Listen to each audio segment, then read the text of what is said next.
Bismillahirrahmanirrahim. Assalamu alaikum. This is Dr. Muhammad Yunus representing Al Shifa College of Pharmacy Technician Multan. Today our topic of presentation is endocrine system.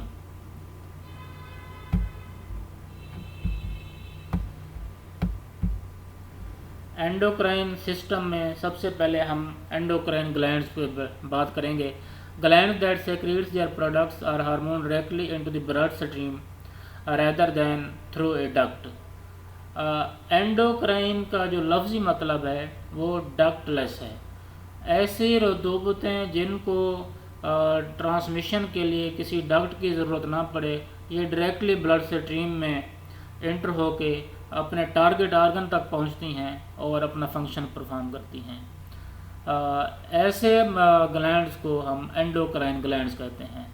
Example जो है pituitary gland है, pancreas है, thyroid gland है और adrenal gland.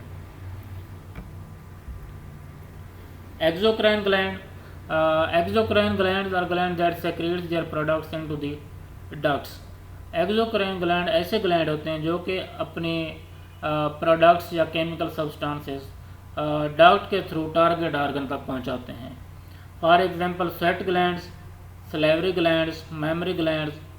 Stomach में जो HCl produce होता है और लिवर से बाइल प्रोड्यूस होता है जो कि बाइल डक्ट के थ्रू डिड्यूनम में आता है. Heterocrine glands. हेट्रोक्राइन ग्लैंड्स जो है वो दोनों तरह के फंक्शन परफॉर्म करते हैं, एक्सोक्राइन और एंडोक्राइन फंक्शन. पेंक्रियाज जो है इसकी बड़ी ज़बरदस्त मिसाल है. पेंक्रियाज के दो पार्ट्स होते हैं, एक एक्सोक्राइन पार्ट और एक एंडोक्राइन. एंडोक्राइन पार्ट जो है वो हार्मोन सेक्रेट करता है जिसमें इंसुलिन, ग्लूकागॉन और सोमैटोस्टेटिन है. और एक्सोक्राइन जो पार्ट है वो एंजाइम्स वगैरह प्रोड्यूस करता है, सेक्रेट करता है.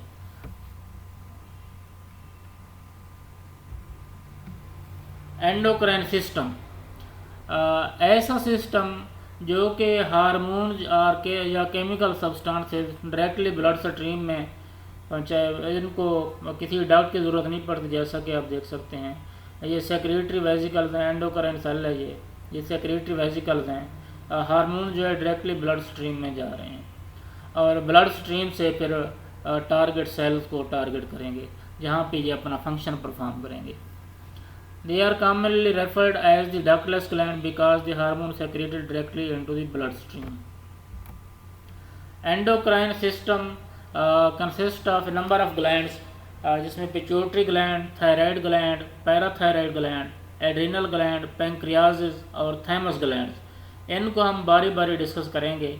सबसे पहले हम पिट्यूटरी ग्लैंड को डिस्कस करते हैं. पिट्यूटरी ग्लैंड जो है हमारे ब्रेन में होता है.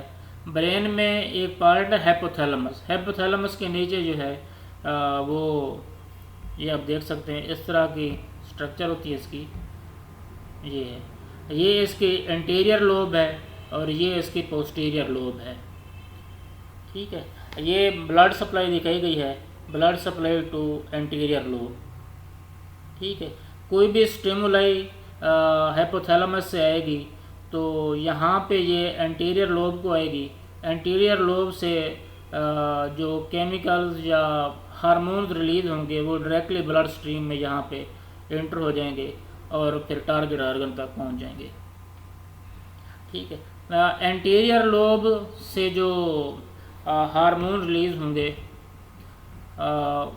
वो हम अलग-अलग डिस्कस करेंगे. एंटीरियर और पोस्टीरियर दो लोब्स हैं जैसा कि मैंने आपको बताया है. एंटीरियर लोब को एडिनो हाइपोफाइसिस कहते हैं और पोस्टीरियर लोब को न्यूरो हाइपोफाइसिस कहते हैं. एंटीरियर लोब से जो हार्मोन रिलीज होते हैं it is due to the influence of hypothalamus stimuli.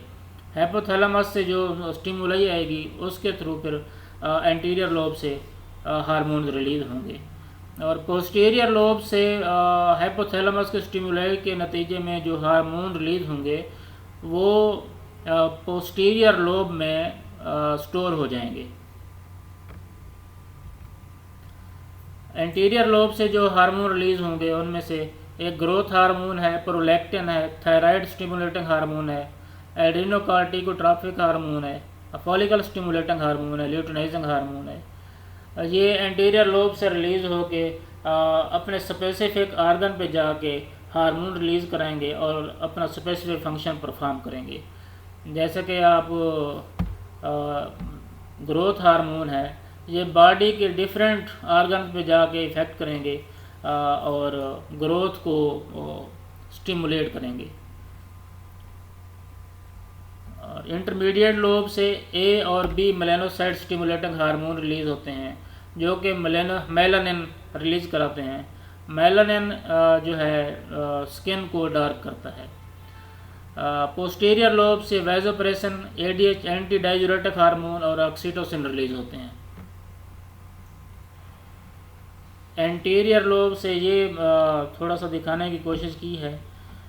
Anterior lobe by the influence of hypothalamus stimuli, hypothalamus से जो स्टिमुलाई आएगा एंटीरियर लोब को, एंटीरियर लोब से फिर जो हार्मोन रिलीज होंगे वो डायरेक्ट ब्लड स्ट्रीम में, ये एंटीरियर लोब की ब्लड सप्लाई दिखाई गई है, ब्लड स्ट्रीम में एंटर होके ये टारगेट आर्गन तक पहुंच जाएंगे। और ये पोस्टीरियर लोब दिखाई गई है। इसमें जो हाइपोथैलेमस से स्टिमुलाई आएगा वो डायरेक्टली जो है हार्मोन रिलीज़ होगा और यहाँ पे ये स्टोर हो जाएंगे। ऑक्सीटोसिन और एंटी डाययूरेटिक हार्मोन से जो है स्टोर होंगे। जैसे ही इनकी ज़रूरत पड़ेगी हमारे बॉडी को, स्टिमुलाई आएगा जो फिर यहाँ से जो स्टोरेज फार्म में पड़े हैं ऑक्सीटोसिन या एंटी डाययूरेटिक हार्मोन वो रिलीज़ होंगे। एंटी डाययूरेटिक हार्मोन को वैसोप्रेसिन भी कहते हैं। Action of growth hormone, stimulating of growth of bones, cartilage and connective tissues. Somatomedins are synthesized in the liver in response to stimulation by growth hormone. The effect of growth hormone on skeletal growth are mediated by somatomedins. Pituitary gland से growth hormone release होगा। Growth hormone liver में जाके सोमैटोमेडिन्स को activate करेगा। सोमैटोमेडिन्स को activate करने के बाद ये जो है मस्कुलर ग्रोथ और बोन की जो ग्रोथ है उसको एक्टिवेट करेगा। IGF दिखाया गया है, ये ग्रोथ फैक्टर्स हैं, ऐसे फैक्टर्स रिलीज़ कराते हैं जो कि ग्रोथ को स्टिमुलेट करते हैं। ठीक है, इसमें मस्कुलर ग्रोथ है जिसमें प्रोटीन जो है उसका एनाबॉलिक इफेक्ट बताएंगे आगे आपको। एनाबॉलिक इफेक्ट है प्रोटीन पे ग्रोथ हार्मोन का, और फैट्स और कार्बोहाइड्रेट पे इसका कैटाबॉलिक इफेक्ट है। Effect of on protein and mineral metabolism. On protein metabolism, growth hormone is protein anabolic effect hormone. ठीक है, मतलब ये है कि एनाबॉलिज्म का मतलब है दो छोटे मॉलिक्यूल मिलके एक बड़ा मॉलिक्यूल बनाना, अमीनो एसिड्स मिलके प्रोटीन के बड़ा मॉलिक्यूल बनाना। ग्रोथ हार्मोन जो है उसका काम, क्योंकि हमारा ढांचा, हड्डियों का ढांचा और हमारा स्केलेटन जो है उसकी को ग्रो कराना है और मसल्स को ग्रो कराना है, ओवरऑल बॉडी की ग्रोथ में इसका रोल है। तो ये एनाबॉलिक इफ़ेक्ट होने की वजह से मसल्स जो है वो बनना स्टार्ट हो जाते हैं। On mineral metabolism increase calcium absorption from gastro intestinal tract. ये GIT ट्रैक से कैल्शियम की एब्जॉर्प्शन को इंक्रीज़ कराता है, क्योंकि हमारा जो स्केलेटन है वो कैल्शियम का ही उसमें इम्पॉर्टेंट रोल है, कैल्शियम का बना हुआ है। Decrease sodium, potassium, calcium and phosphorus excretion from kidney. ये किडनी से सोडियम, पोटाशियम, कैल्शियम और फास्फोरस की एक्सक्रीशन को कम करता है। Effect on carbohydrate and fat metabolism. Growth hormone जो है ये कैटाबॉलिक इफेक्ट प्रोवाइड करता है। कैटाबॉलिज्म का मतलब ये है कि इनकी तोड़ फोड़ करके इनको ATP में, एनर्जी में कन्वर्ट करता है, फैट्स को भी और कार्बोहाइड्रेट को भी। The release of growth hormone is primarily under the control of two hypothalamic hormone। Growth hormone control कैसे होता है? वो हाइपोथैलेमस से growth hormone releasing hormone release होता है एक, तो दूसरा growth hormone inhibiting hormone release होता है। जैसे ही हमारा जो ग्रोथ प्रोसेस है वो पैदाइश से ही हमारा जैसे ही एग फर्टिलाइज होता है, फर्टिलाइजेशन से ही हमारी ग्रोथ स्टार्ट हो जाती है। तो जैसे ही हम जवानी तक नहीं पहुंच जाते, ग्रोथ हार्मोन रिलीज़ होता रहता है। और इनहिबिटरी हार्मोन जो है, growth hormone inhibitory hormone somatostatin को एक्टिवेट करता है। सोमैटोस्टेटिन और ग्रोथ हार्मोन एक दूसरे के एंटी काम करते हैं। जब तक ग्रोथ हार्मोन रिलीज़ होता रहेगा सोमैटोस्टेटिन नहीं बनेगा। सोमैटोस्टेटिन तब रिलीज़ होगा जब ग्रोथ हार्मोन, हमारी ग्रोथ मुकम्मल हो जाएगी और फिर ही सोमैटोस्टेटिन रिलीज़ होगा। ये disease related to growth hormone. Growth hormone की ओवर प्रोडक्शन हो जाए तो उसमें बॉडी जो है, जिस्म जो है बड़ी हो जाती है, कद बड़ा हो जाता है, जिसको हम जिगांटिज्म कहते हैं। इसमें टाल स्टेचर है, बायलेटरल गायनेकोमेस्टिया, मतलब ये जो ब्रेस्ट है ये बड़े हो जाते हैं। लार्ज हैंड एंड फीट, हाथ पाँव भी लंबे हो जाते हैं। एक्रोमेगैली, एक्रोमेगैली में जो excessive production of growth hormone in adulthood, इसमें जो हमारा ये स्कल है, खोपड़ी है और ये मैंडिबल है, इसका साइज बढ़ जाता है।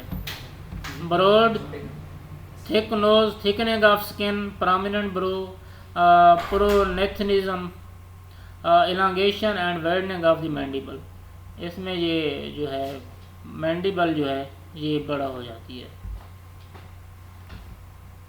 Dwarfism, deficiency of growth hormone secretion जो है वो ड्वार्फिज्म कराती है, जिसको हम बोनापन भी कहते हैं। शार्टनेस ऑफ स्ट्रेचर, छोटे कद का रह जाता है बंदा। स्मॉल जेनेटेलिया, जो जेनेटेलिया है वो स्मॉल होते हैं। डेलिकेट एक्सट्रमिटीज़, एक्सट्रमिटीज़ का मतलब है अवे फ्रॉम सेंटर, सेंटर से अवे, मतलब कि बाजू और टांगें छोटी हो जाती हैं, छोटी रह जाती हैं। जेनेटेलिया में रिप्रोडक्टिव ऑर्गन्स आते हैं, ये भी छोटे रह जाते हैं। नेक्स्ट हम इंशाल्लाह एंटीरियर पे चोटी से प्रोलैक्टिन पे लेक्चर देंगे। तो बेस्ट ऑफ लक।